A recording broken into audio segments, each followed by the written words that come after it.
জয় জয়তে গোটেই বিশ্বৰ চুকে কোণে থকা অসমৰ নাৰ্ছ কৰ্মীসকললৈ আজি স্মৰণীয় 12 মে' তাৰিখৰ দিনটো আন্তৰিক শুভকামনা যাচিলোঁ। 12 মে' দিনটো নাৰ্ছসকলৰ মাতৃ ফ্লৰেন্স নাইটিংগেলৰ জন্মদিন। সেয়েহে এই দিনটো সমগ্ৰ বিশ্বত নাৰ্ছেছ ডে হিচাপে পালন কৰা হয়। এইবাৰ COVID-19 মহামাৰীৰ ভয়াৱহতাৰ প্ৰতি লক্ষ্য ৰাখি আজি এই মহান দিনটো অনুষ্ঠান অকল বন্তি প্ৰজ্বলনেৰে সামৰাৰ সিদ্ধান্ত লোৱা হৈছে। সেয়েহে বৰপেটা জিলাৰ তৰফৰ পৰা আমি আই মাতৃলৈ জনালোঁ একাঁজলি শ্ৰদ্ধাঞ্জলি।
নমস্কাৰ।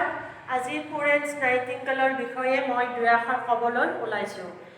এই মহান নাৰীগৰাকীৰ জন্ম হৈছিল ইংলেণ্ডৰ এটি অভিজাত পৰিয়ালত।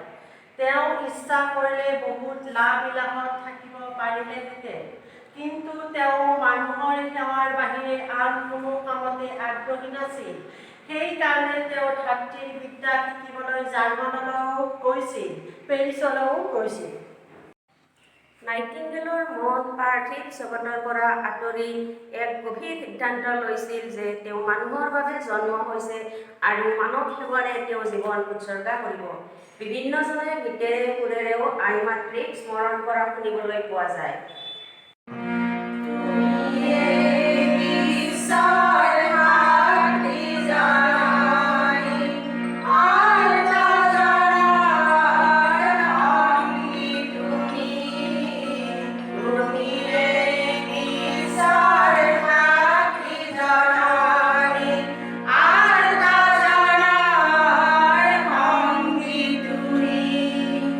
তোমাৰ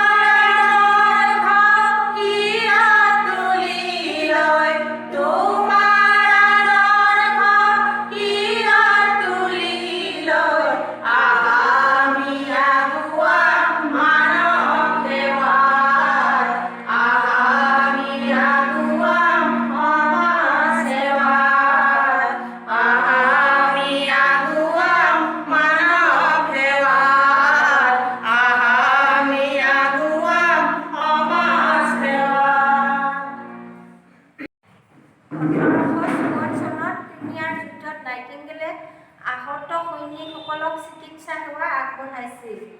ক্ৰিমিয়াৰ যুদ্ধৰ অন্তত নাইটিংগেলক চৰকাৰে মেন অৱ দ্য ৱাৰ উপাধি প্ৰদান কৰিছিল। বিশ্বৰ মহিয়সী নাৰীজনীয়ে হ'ল লেডি অৱ দ্য লেম্প। 1907 চনত নাইটিংগেলক অৰ্ডাৰ অফ মেৰিট সন্মান যাচিছিল। লণ্ডনতো তেখেতে freedom of the London city সন্মান পাইছিল। নাইটিংগেলে সমগ্ৰ বিশ্বতে ধাত্ৰীবিদ্যাক এক সন্মানজনক বৃত্তি হিচাপে প্ৰতিপন্ন কৰিছিল।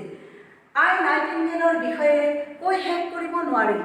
এয়া শুনক কবিতাৰ ভাষাৰে আই মাতৃক স্মৰণ। আই নাইটিংগেল, তুমি বিশ্ববাসীৰ জননী, ব্যক্তিগত সুখ আশা জলাঞ্জলি দি কৰিছিলা নিস্বাৰ্থ মানৱ সেৱা। তুমি চেনেহৰ জীৱন্ত ৰূপ, তুমি জীৱনৰ শান্তিৰ ধাৰা, তুমি আৰ্তৰ আত্মআশ্ৰয়। আই নাইটিংগেল, তুমিয়ে আমাৰ পথ প্ৰদৰ্শক। আই, দেখিছানে তুমি তোমাৰ সন্তানে আজি দেশ ৰক্ষাৰ যুদ্ধত জীৱনাহুতি দিছে।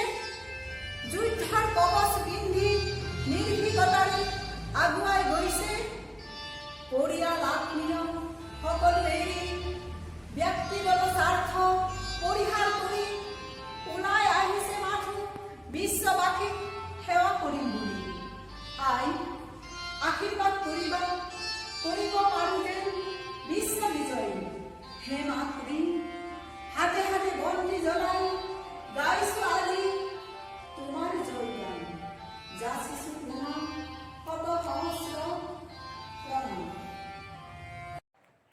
1910 চনত নাইটিংগেলে পৃথিৱীৰ পৰা চিৰবিদায় লৈছিল সঁচা, কিন্তু পৃথিৱীৰ বুৰঞ্জীত জিলিকি ৰল সোণবৰণীয়া নাম Florence nightingale, lady of the lamp.